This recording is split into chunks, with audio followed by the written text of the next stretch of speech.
In the shadow of the night, James met his fate at the hospital, the victim of an unthinkable tragedy. His story is marked by pain, injustice, and a brutal outcome.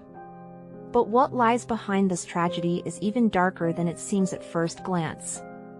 Initially admitted for what was thought to be a complication of his health condition, James quickly found himself plunged into an induced coma, on a ventilator. Every day became a battle for his survival.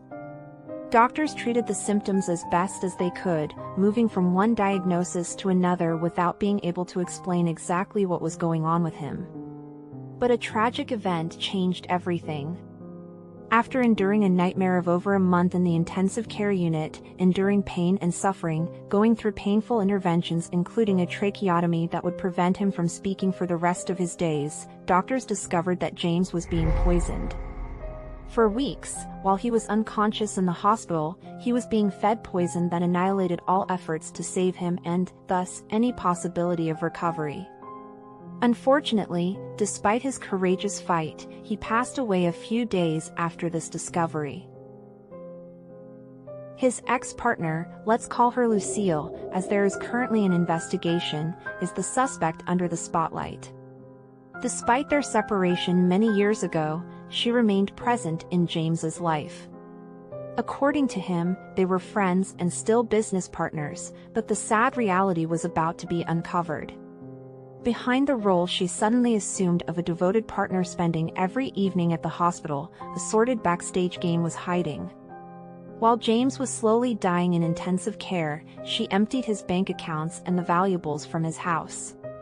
She tried to sell his land and house, transfer the car to her name, while using tactics of extortion, sadistic manipulation, threats, and blackmail against James's daughter, Leah. The discovery along the way that her father was living in completely untenable conditions, in a dilapidated house with a roof literally caved in totally devastated Leah. Lucille had taken possession of his car, and, contrary to the story she told about her financially supporting him, he was the one paying for everything, for both of them. Isolated in the deep countryside, without a car, he depended on her for food and transportation.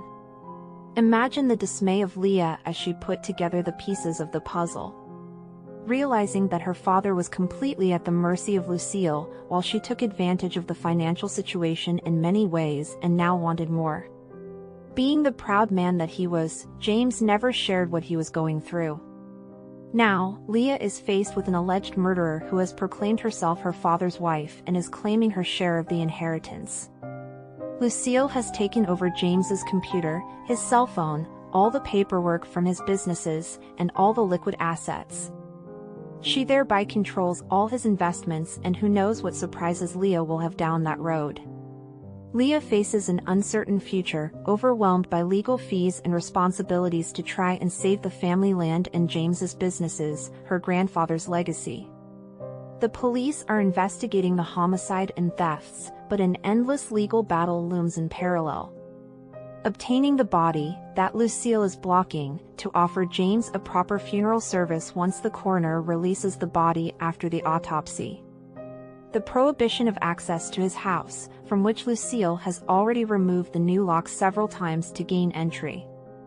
The return of James's belongings, his computer containing a lot of important information, his car, his keys, sums taken from his accounts, personal and business documents necessary to the survival of the businesses and to ensure the succession goes smoothly. And finally, the succession itself. The grieving process is initially difficult enough for the loss of a father.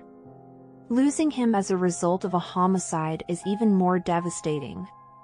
Having to face this legal confrontation that Lucille imposes on her is downright unfair. Having to do it without resources is simply inhumane. For James, to give him a dignified tribute, to save what may remain of his legacy, for Leah, for the hope of a better future, I ask for your help.